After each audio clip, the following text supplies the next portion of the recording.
अस्सलाम वालेकुम नाज़रीन। तो आज का सवाल यह है कि क्या कंप्यूटर साइंस पाकिस्तान में डिमांड में है। कंप्यूटर साइंस आप जब करते हैं कई दफ़ा डॉक्टर बनना आसान होता है, कंप्यूटर साइंस की डिग्री करना मुश्किल होती है। कंप्यूटर साइंस एक दफ़ा कर ले आप डेटा में जा सकते हैं, जीआईएस में जा सकते हैं, प्रोग्रामिंग में जा सकते हैं, वेब डेवलपमेंट में जा सकते हैं, आप बहुत ज़्यादा फील्ड में जा सकते हैं। यहाँ तक कि कई मुल्कों में आप मास्टर भी कर सकते हैं इलेक्ट्रॉनिक इंजीनियरिंग में। अलबत्ता आपको कुछ एक्स्ट्रा करिकुलम सब्जेक्ट वगैरह पास करने पड़ेंगे, फिजिक्स वगैरह। कंप्यूटर साइंस बहुत अच्छी डिग्री है, लेकिन मसला ये है पाकिस्तान जैसा मुल्क फ़िलिपीन नहीं है, पाकिस्तान जैसा मुल्क इंडिया नहीं है। इंडिया और ये फ़िलिपीन को बहुत ज़्यादा टेक्सपोर्ट हासिल है, क्योंकि अमेरिका की जितनी डेल से लेके एलियन वेयर, ऑफकोर्स डेल की कंपनी है, या माइक्रोसॉफ्ट, जितनी इनकी टेक्सपोर्ट होती है या बाकी जो होती है आउटसोर्स होती है। इनके जितने प्रोजेक्ट्स होते हैं प्रोग्रामिंग से रिलेटेड, डीबगिंग वगैरह आउटसोर्स होते हैं। बुनियादी पे इंडिया में होते हैं, उसके बाद फ़िलिपीन में होते हैं।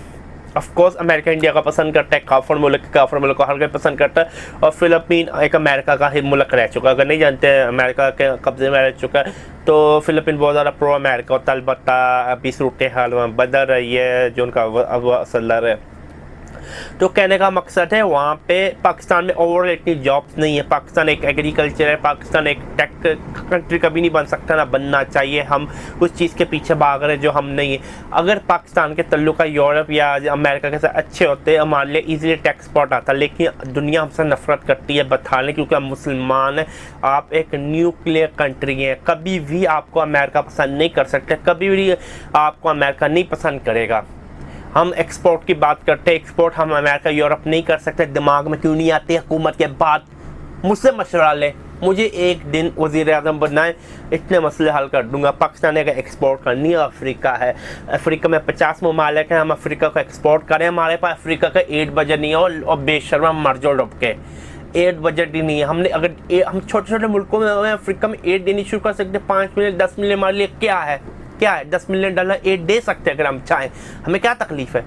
हम गरीब मुल्क, हम फिर भी दे सकते हैं एड। पाकिस्तान को टोटल अपनी इन्वेस्टमेंट अफ्रीका के अंदर करने चाहिए।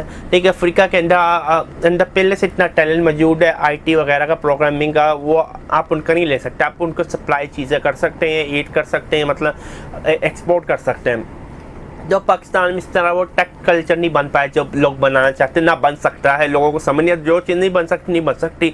पाकिस्तान एक academic country, Pakistan agriculture country है। पाकिस्तान के अंदर हर किस्म की चीज़ उग सकती है, हर चीज़ की फार्मिंग हो सकती है। तो इस हवाले से कंप्यूटर साइंस की इस डिमांड नहीं है। ना तो हमें कोई इतनी मेजर स्टार्टअप्स या सिलिकॉन वैली जैसा पाकिस्तान में सीन देखा। सिलिकॉन वैली का सीन था, मेजर स्टार्टअप हो रही है, लेकिन स्टार्टअप एक बबल है, वो ब्रस्ट हो चुका है। स्टार्टअप दुनिया में बहुत फेल हो चुके हैं। अभी तक ऊबर पैसा नहीं कमा सका। ऊबर एक स्टार्टअप से सिलिकॉन वैली की, अभी तक पैसा नहीं कमा। स्टार्टअप का ये होता है, पैसा लोगों से लेते हैं, इन्वेस्टर से।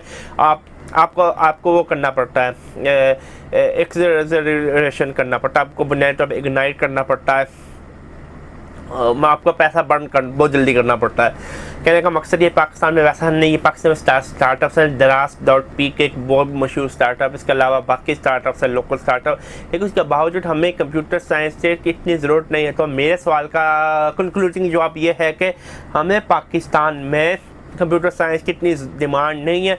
अगर आपने कोई डिग्री करनी, आप एग्रीकल्चर में कर रहे हैं, एक्वाकल्चर की डिग्री अभी ऑफर नहीं होती, एक्वाकल्चर में करें, या इतनी यहाँ तक वुड इंजीनियरिंग में कर लें या फर्नीचर डिज़ाइन में कर लें, इसकी ज़्यादा अहमियत होगी पाकिस्तान में compare to computer science. No, there is no demand for computer science because there are already many graduate out there, there are many good graduate out there with like 5 or 10 years of experience in Java or some kind of object oriented programming language. Still they are struggling. Still they are earning like 60K, 40K, 70K।